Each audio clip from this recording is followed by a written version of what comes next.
Welcome to another debunking video with Ukraine War Awareness, and I got a good one here for you guys today.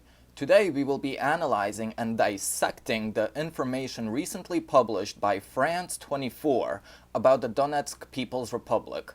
The reportage is available in both French and English, and starts off with a France24 group of journalists traveling to the separatist-held region of Zaitseve, as seen on the map here, which half of the area, by the way, since March 2016 is under the National Guard of Ukraine control, and even confirmed by Vice News. The purpose of France24's report is to show the truth of Russia's military role in Donbass, and Zaitseve is a good place to start since it is on the outmost territory of the DPR and is the constant front line since the ceasefire is very frail. So we'll begin dissecting the report part by part, and the full report link will be down in the description so you can see it for yourself. So let's begin here. I'm going to be playing small fragments of the report, then I'm going to pause it and we're going to talk about it. So let's begin. A group of fighters from the self-proclaimed Donetsk People's Republic, or DPR, patrol the front line at dawn.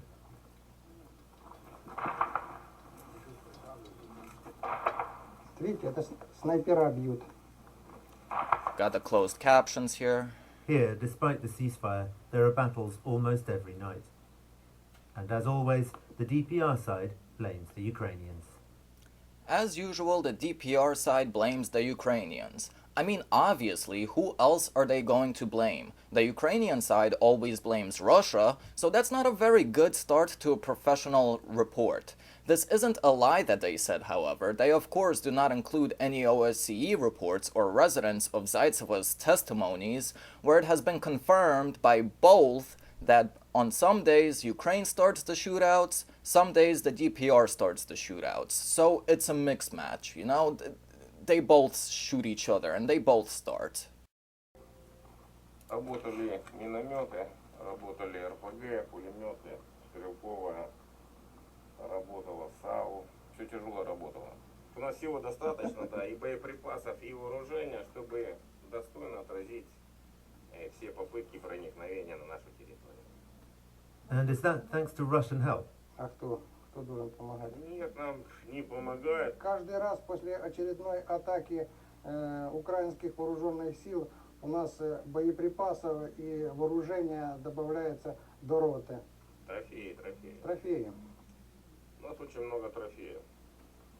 Yet these men can't explain how exactly they pick up the Ukrainians' weapons, since this is mainly an artillery war. Direct contact between the sides is rare. So, the person talking on the right side here, his call sign is pronounced Железный, as written here, which means iron. Now, the narrator of the report says that they can't explain how they pick up the weapons, but I don't see the journalists asking the soldiers that. I don't see a response from the commander about, how they do it. The journalists didn't ask them, or at least is not shown in the report of how they obtained the trophies. So this is where I come in with three possible explanations. Железный is actually a pretty well-known commander in the DPR. I have known of him prior to this report and even translated an interview with him by the Novorussian News back in March when the situation was much more tense in Zaitseve. He says it's trophies to anyone that asks him, but here is a documentation by the media called Essence of Time, which is known for its American with the call sign Texas, which I am personally not a big fan of. I do not like him being a correspondent for Essence of Time, but EOT does make important recordings though. For this situation, one of the important recordings is where Железный shows his personal assault rifle, the same one seen in France24, which is a captured Ukrainian AK and clearly shows the magazine showing made in the USA stamp. This rifle was taken as a trophy from Ukrop tank in Uglegorsk. Это подбили танк украинских вооруженных сил, вытащили оттуда обгоревшего механика-водителя, а вместе с ним был и этот автомат. Автомат, вот вы видите, здесь написано Made in USA. Check that out, Chapco. That's USA made.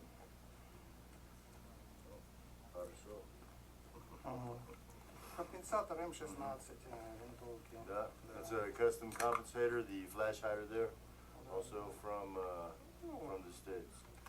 The second explanation is that Zaitseve is near Debaltseve, and from the Battle of Debaltseve alone in February 2015, both the DPR and LPR, since it was a joint operation, have captured at least 471 pieces of heavy equipment hardware.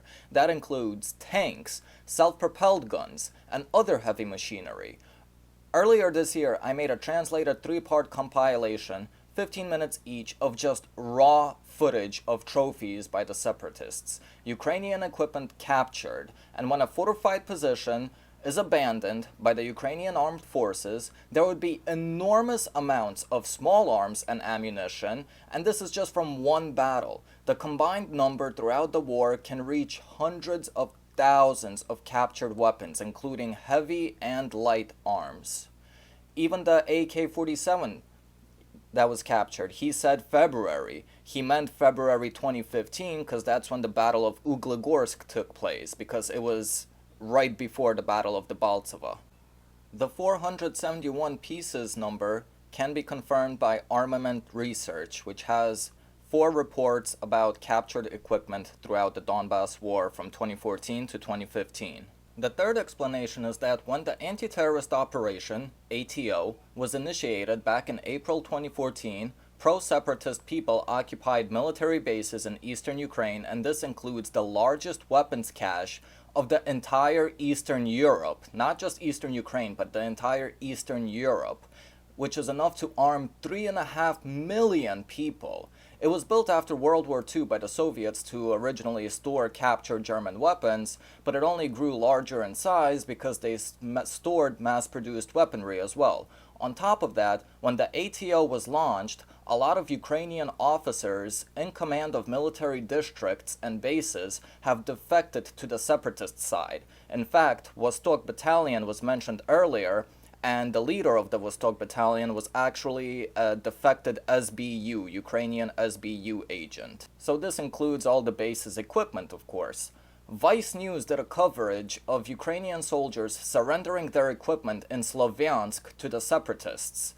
So even the first waves of attacks ended in retreat for the UAF, Ukrainian Armed Forces, and equipment gain for the militia, which is why the UAF had to be replaced by the newly formed National Guard of Ukraine, NGU.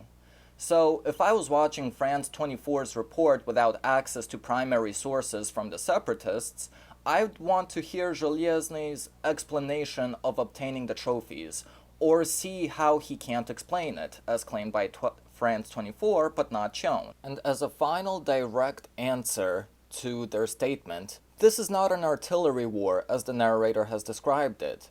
If it would be, then showing a high quantity of small arms ammunition isn't the best thing to back up that statement. If it's an artillery war, I'd expect to see mortars and shells, not a machine gun position and small arms ammunition. That's because there is constant small arms exchanges between the two sides. I translated civilian interviews of Zaitseve residents when it was escalating, before the Ukrainian side captured half of the area. Separatists and civilians alike would say that the NGU was only 300 meters away from them. You cannot have an artillery war if the enemy is within 300 meters of you. There's videos of them having shootouts, plenty of them.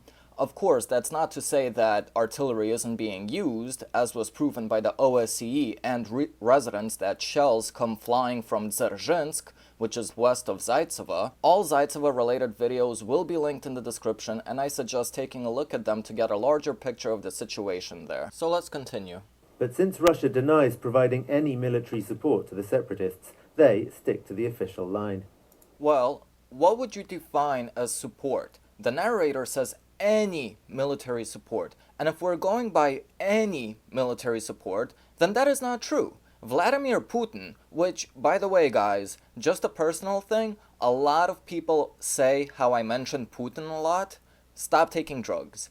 The last time I mentioned Putin in any way, shape, or form was on February 24th, when he announced the first ever Syrian ceasefire, and then briefly again showed him on May 15th from a CNN report, But the intentions of that video was completely different. It's not my fault CNN briefly showed him. I never mentioned the guy in any of my comments, and unless it's people saying how I mention him a lot, to which I mention how I don't mention him. Anyways, in Putin's annual Q&A, questions and answers, has said that Russia never denied giving military support to the separatists. And he narrowed it down to what Russia denies, which is providing military equipment and sending troops to Donbass. Yeah, that Putin denies. But Russia has not denied of sending military advisors to Donbass, which is no shit Sherlock expected in any conflict. Just like NATO admitted having military advisors in Ukraine in 2015 instead of 2014. But of course, when it comes to yellow journalism purposely doesn't specify that so that the viewer assumes what the media wants you to assume. So here's an interesting piece. I want you guys to listen carefully to this one. The DPR has its very own news agency, Doni, whose reporters are apparently not afraid to resort to a bit of fakery from time to time. We overheard this conversation between a Doni journalist and a DPR commander. Чего сделаем как? Ну, такое, что типа украинская сторона там, нарушает перемирие. Да, я их одену. Корреспонденты слова. Да, я их одену в украинскую форму, там никто не фотографирует, много. Ну все, в общем, я как бы начальство сказал, они как бы там думают, как это. Despite the elaborate communications effort, there is much that can't be hidden. So, I got questions about that. And whom better to ask these questions than the people that were on the scene? I contacted both France24 and Doni news agencies, asking them if they could provide any further insight into what was said, if any more sound recordings existed while their cameras were off, what they heard before they turned their camera on for this footage, just anything possible, since this is an extremely short and lacks information. I mean, as a comparison, Victoria Nuland's Fuck the EU recording was minutes long, and this was a couple of seconds long, few seconds.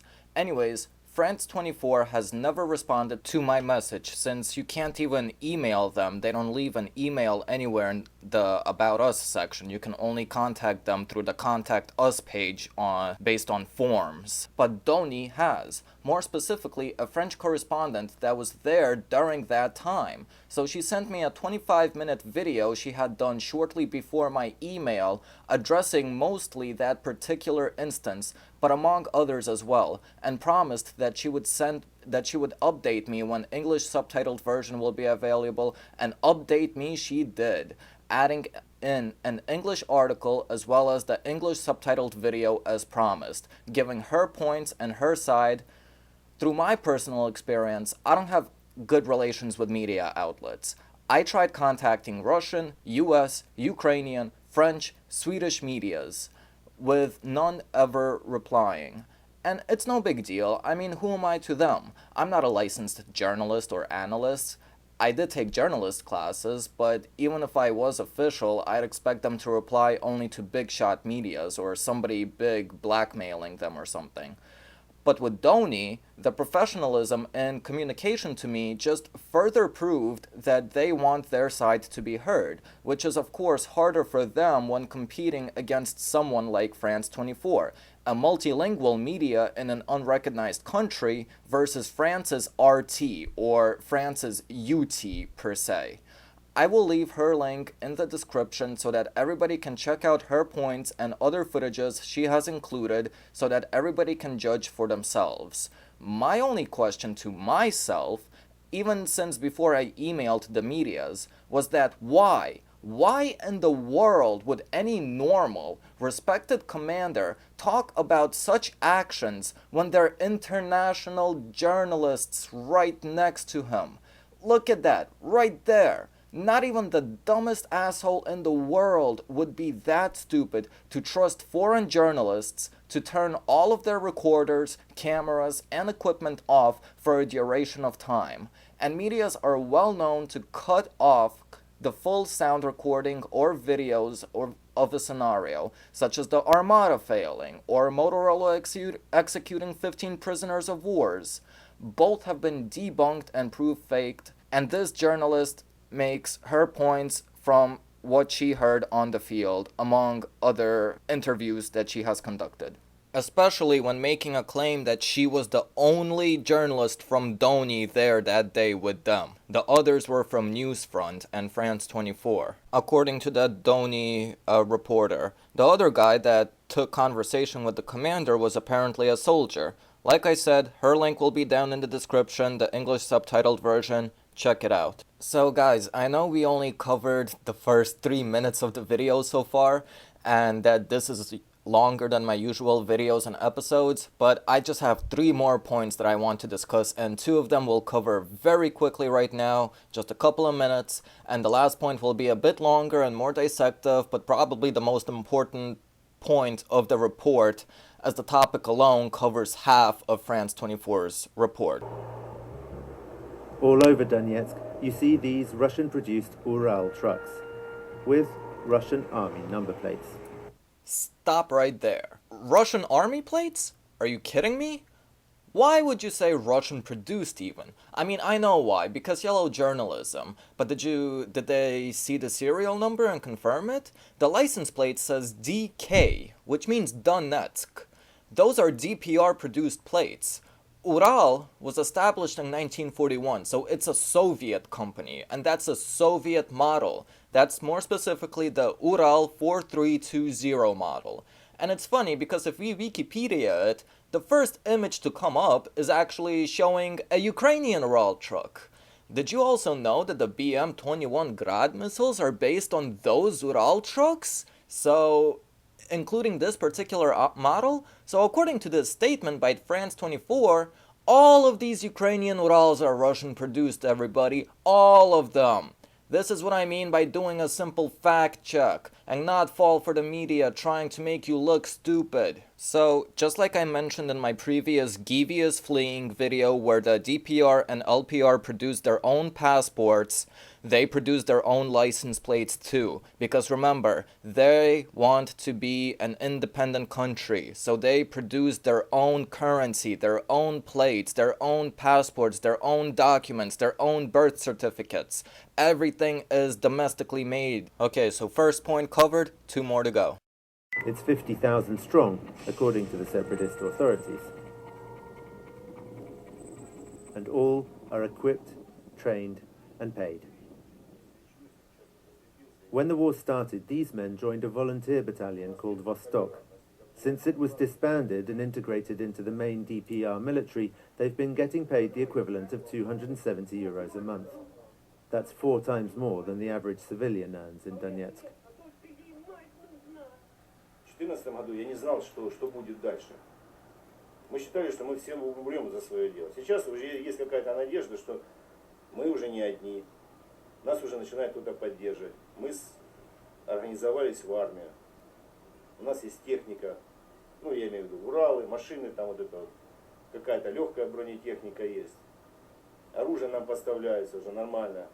Не то, что подобрали у кого-то с охотничьими ружьями, бегали раньше, и с дубинами.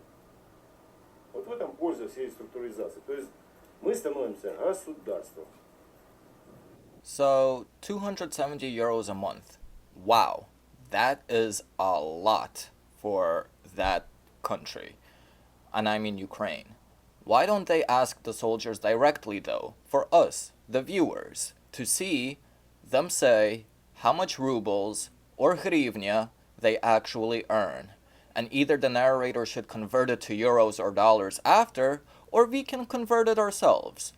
To compare, the colonel that was captured by Givi on January 22nd, 2015, during the Battle of Donetsk, said he has a 10,000 hryvnia salary. If we check, that's 355 euros. But okay, he's probably referring to his salary before the hryvnia went from 8 to the dollar to 24 converted to the dollar over the last 2 years. But even with the old, before the Poroshenko economy, that's still 1,165 euros a year. A year. And these normal average soldiers with below than average gear get 3,240 euros per year? That's triple than that of a high-ranking Ukrainian colonel, a high-ranking personnel. Now, an old article from the New York Post says that a Vostok volunteer said that he was getting paid $100 a week. $100 a week. That's 373 euros a month. So, make up your mind, international medias. Is it 270 euros, 370 euros? Why can't I hear it from the soldiers directly? Why is it that they need to be spoken by the narrator's behalf? That's what I mean by primary sources, ladies and gentlemen. Here, they appear as if that information is a primary source because it's in a primary direct setting, but the narrator is not a primary source.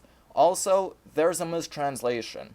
Just like France24 knows most of its viewers aren't Russian speakers and can't identify the DK on the Donetsk-produced plates, the mistranslation here is that he never said delivered.